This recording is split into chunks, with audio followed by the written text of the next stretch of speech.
something about us that goes, what is up with these people? Have a bit of fun. Put a bit of spring in your life. Enjoy this life. Jesus came that we might have life and life more abundant in Jesus' name. Things shift from passion to obligation over time. Marriages start with passion. And it's amazing how they go from passion to obligation. I guess I have to, and it's so sad when you see that in couples. Nick and I make a point, and maybe I'm Greek, so who knows, I might be predisposed, but you know what? We're keeping the life and the passion. Well, of course, it looks different. You have children, you're a couple of decades down the road. But what I'm saying is, let's not confuse lust with passion either. That's not what I'm talking about. Some people get married out of lust and then realize there's no passion for marriage in it. And so that's not what I'm talking about. And the world has confused it so much with all the hypersexualized imagery everywhere. We think that something's got to look like a staged television or movie show in order for it to be passionate. That's just not even real. Those actors are not even feeling what they're exhibiting on the screen. And we have just ripped a whole generation off by selling them some cheap sex as calling it passion or calling it love. That's just lust, and it's just a gratification of the flesh, and it doesn't even last. Anyone that's been married for 4.5 minutes will tell you it's not like it is in the movies, but there's something greater when it's a godly marriage, something much, much greater. And there's true passion. There's true passion. Remember, lust is not passion, but there is true passion. But marriages often start passionate, and then just if you don't tend to your passion, then it's going to become a boring obligation. A new job, how many times do you start a new job and you're full of passion? And then 2 years later, again, if you do not cultivate it, I see it on my team. I see different people come in and they're going to change the world. And I'm like, you know what, how about we start with just turning up to work on time every day? You know, that would be awesome. And then we'll get to changing the world after that. But you watch them 2 years later, get a few disappointments, a few discouragement, a little bit of disillusionment, and then you go, where'd your passion go? You didn't cultivate it. You didn't keep working on it. People that start a new ministry, their faith, man, they're on fire for Jesus. And then, 10 years later, well, Christine, I used to be passionate like you once, but now I've been in the way for like 20 years. I'm like, could you get out of the way then? Could you get out of the way? Because you're giving the way a really bad name. It's like you ought to be getting more on fire for Jesus the older you get. The longer you're with him, you shouldn't look like you've been sucking lemons. I mean, seriously, you're hanging around the God of the universe. He is not depressed. You might be. He's not. He is full of joy. He is full of peace. He is full of love. He is full of hope. He is full of fire. He is full of grace. Yes, he is. And if you've been walking with him for 20 or 30 years, could it reflect? Could we see a bit of joy? Seriously. I get around people and I go, they're singing songs about joy. I'm like, could you remind your face about what you're singing? Please. This is not a charismatic thing. This is not a Pentecostal thing. This is a Christian thing. A Christian thing. Could there be a reflection of the joy? If you don't tend to your passion, it's going to run dry and you're going to move over into your flesh. When people say, I lost my passion, it's kind of like, if you do not stoke it, that's what they mean. I've just lost my passion. What it means is I haven't been stoking it. And it's just kind of like, I've just lost my desire for this anymore. You have to stir up that gift of faith.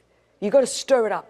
Just like in the natural, you have to cultivate a relationship in order to have fire in that relationship. You've got to do it. So stop looking for spectacular encounters with God and start cultivating supernatural experiences with God every day. What I find is the passion is in the everyday, seemingly normal, insignificant life. You can find the supernatural power of God in the normality of every day. If you have to keep living for spectacular encounter after spectacular encounter, at some point you're going to run dry, because God is not like some cosmic show that you just turn up and have an encounter and get a buzz feeling all of the time. That's not what I'm talking about when I'm talking about passion. I'm talking about finding the supernatural in the natural, or finding the extraordinary in the ordinary. It is in our normal everyday life that a supernatural God encounters natural people, and we can have supernatural experiences in our everyday life. That's where it works. That's how passion works. And so you get to choose that you and I, we are called to passionate living. It's a mindset. It's an attitude. It's where we value every moment of every day. That's what I'm talking about when I'm saying passionate living. Forget the fact that you think it's a personality profile thing. This is not a personality profile thing. It's something that on the inside of you, there is a zest for life. You want to see the beauty in life. You want to see the goodness in the world. You want to bring the grace of God to a lost and a broken world. That you're not looking at it through the lens of cynicism and defeat and being a naysayer and negativity and a critical spirit, but there's the life of Christ on the inside of you, and it is abundant life, which it means it brings life and hope and peace and blessing and prosperity and encouragement into everybody that you encounter wherever you are. It is that kind of living, that kind of living. You see life itself as a gift. And no matter what's going on around you, you're like, you know what? I'm alive. I'm alive. If I woke up today, if I could brush my teeth, I thank God.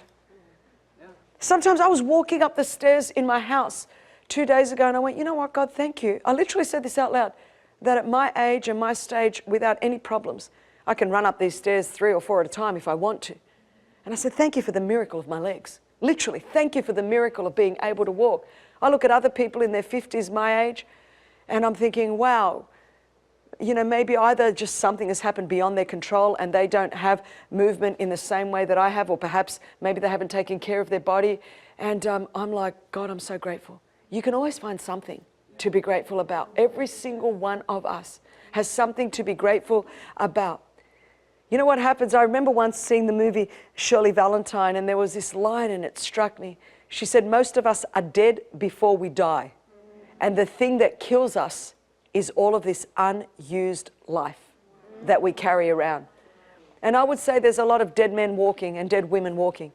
And although we're going through the motions of every day, we're kind of living this life. It's not an abundant life.